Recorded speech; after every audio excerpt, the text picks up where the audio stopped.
Welcome to my Bengali study channel. Bengali study চ্যানেলের পক্ষ থেকে তোমাদের সকলকে স্বাগত। আশা করি তোমরা সকলেই ভালো আছো। প্রিয় 2025 সালের WBSLST শিক্ষার্থী বন্ধুরা, তোমরা যারা ক্লাস নবম এবং দশম শ্রেণীর বাংলা সাবজেক্টের উপর SLST এক্সাম দেবে, বিশেষ করে তাদের জন্য আজ আমি ক্লাস নবম শ্রেণীর আকাশের সাতটি তারা যে কবিতা রয়েছে, সেই কবিতা থেকে SLST এক্সামের প্যাটার্ন অনুযায়ী যে গুরুত্বপূর্ণ MCQ 24টি প্রশ্ন নিয়ে আজ আমি তোমাদের সামনে হাজির হয়েছি। এই প্রশ্নগুলি তোমাদের আপকামিং SLST এক্সামের জন্য অত্যন্ত গুরুত্বপূর্ণ। তাই তোমরা এই প্রশ্নগুলি যদি এখন থেকে ভালো করে স্টাডি নিয়ে পড়াশোনা শুরু করো, আমি আশা করব তোমরা আকাশের সাতটি তারা কবিতা থেকে যে প্রশ্নই পরীক্ষা আসুক না কেন, তোমরা অবশ্যই এখান থেকে লিখতে পারবে।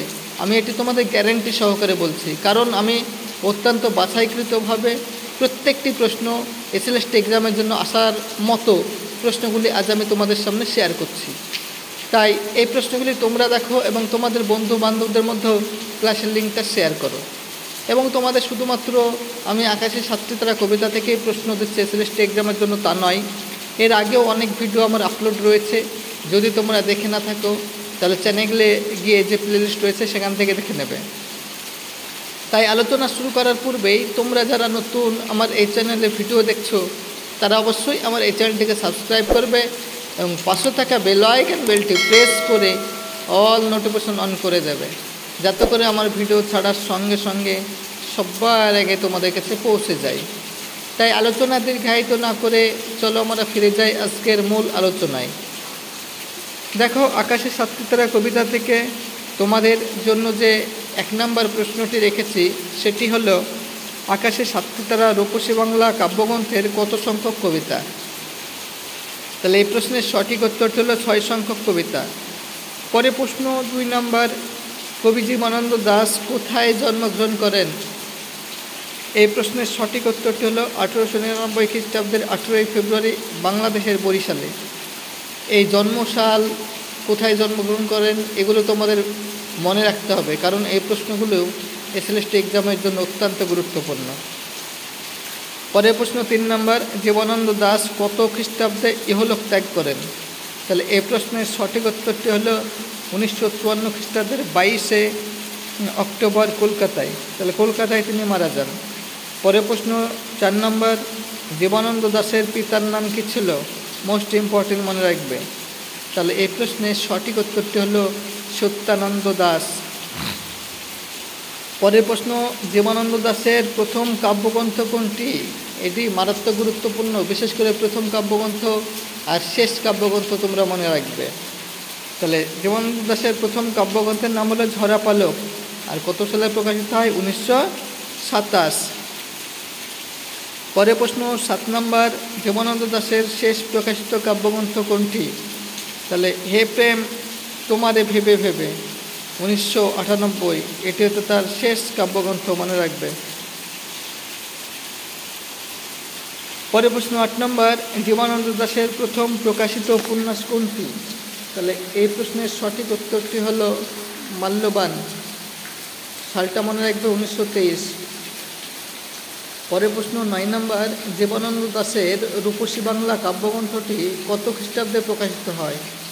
তাহলে এই প্রশ্নের সঠিক উত্তরটি হল 1957 খ্রিস্টাব্দে। পরের প্রশ্ন 10 নম্বর, জীবনানন্দ দাশের আকাশের সাতটি তারা কবিতায় কী জাতীয় কবিতা? এটা তোমরা মনে রাখবে, সনেট বা চতুর্দশপদী কবিতা। পরের প্রশ্ন 11 নম্বর, আকাশের সাতটি তারা যখন ফুটে ওঠে তখন কবি কোথায় বসেছিলেন? মোস্ট ইম্পর্টেন্ট প্রশ্ন আকাশের সাতটি তারা থেকে। তাহলে এই প্রশ্নের সঠিক উত্তরটি হলো ঘাসে বসেছিলেন। তাহলে কবি কোথায় বসেছিলেন? ঘাসে বলবে। পরের প্রশ্ন 12 নম্বর, আকাশের সাতটি তারা ফুটে ওঠার সময় মেঘের রং কেমন ছিল? এই প্রশ্নের সঠিক উত্তরটি হলো কামরাঙা লাল মেঘ। পরের 13 নম্বর প্রশ্নটি আলোচনা করার পূর্বেই তোমরা যারা নতুন আমার এই চ্যানেলে ভিডিও দেখছো, তারা অবশ্যই আমার এই চ্যানেলটিকে সাবস্ক্রাইব করবে, লাইক করবে, কমেন্ট করবে এবং শেয়ার করবে। কারণ আমার এই চ্যানেলটি যেহেতু নতুন, সেহেতু আমার এই চ্যানেলটি যাতে ভবিষ্যতে আরও অনেক দূর প্রসারিত হয়, অগ্রসর হয় এবং চ্যানেলটির গ্রোথ হয় এবং চ্যানেলটি যাতে কন্টিনিউ তোমাদের সাপোর্ট এবং সহযোগিতা করতে পারে, সেই জন্য তোমাদের সাপোর্ট এবং সহযোগিতা আমি একান্তভাবে কামনা করি। তাই আলোচনা দীর্ঘায়িত না করে চলো আমরা ফিরে যাই আজকের মূল আলোচনায়। দেখো 13 নম্বর প্রশ্নটি তোমাদের জন্য যা রেখেছি সেটি হলো, আকাশে 7টি তারা কবিতায় কামরাঙা লালমেঘকে কিসের সঙ্গে তুলনা করা হয়েছে? এই প্রশ্নের সঠিক উত্তরটি হলো মৃত মনিয়া পাখির সঙ্গে। পরের প্রশ্ন 14 নম্বর, আকাশের 7টি তারা কবিতায় বাংলার আগত সন্ধ্যাকে কবি কীভাবে বর্ণনা করেছেন? তাহলে এই প্রশ্নের সঠিক উত্তরটি হলো শান্ত, অনুগত এবং নীল বলে বর্ণনা করেছেন। পরের প্রশ্ন 15 নম্বর, আকাশের 7টি তারা কবিতায় কবি বাংলার নীল সন্ধ্যাকে কার সাথে তুলনা করেছেন? এই প্রশ্নের সঠিক উত্তরটি হল কেশবতী কন্যার সঙ্গে। পরের প্রশ্ন 16 নম্বর, কেশবতী কন্যার অজস্র চুলের চুমা কোথায় ঝরে পড়ে?